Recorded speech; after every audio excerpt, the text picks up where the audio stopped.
बोलो भारत माता की, भारत माता की, भारत माता की। आज के इस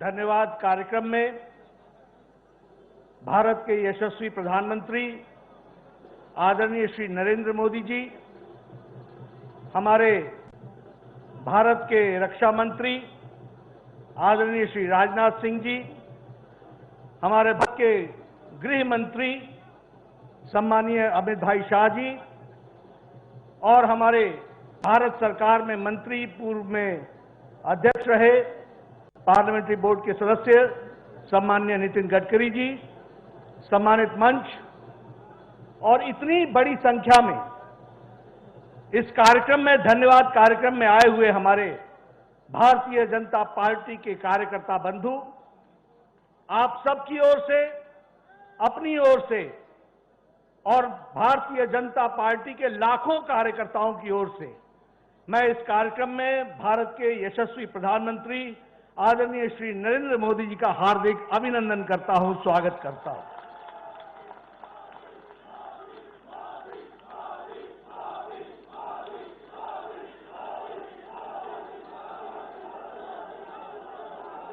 यह अभिनंदन आदरणीय प्रधानमंत्री जी का लाखों करोड़ों कार्यकर्ता की ओर से,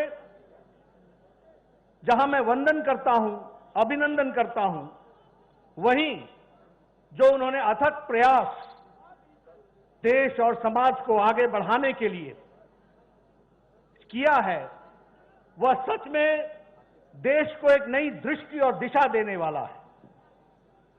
यह भी चुनाव जो कल संपन्न हुआ, यह चुनाव सिर्फ बिहार का चुनाव नहीं था। यह चुनाव लद्दाख से लेकर के तेलंगाना और कर्नाटक तक के प्रदेशों के उपचुनाव भी थे। ये गुजरात से लेकर, मध्य प्रदेश से लेकर और मणिपुर, नॉर्थ ईस्ट तक के भी उपचुनाव थे। और इन चुनाव में बिहार समेत जिस तरीके की जीत भारत की जनता ने और बिहार की जनता ने दिया है, उसके लिए कोटि कोटि धन्यवाद।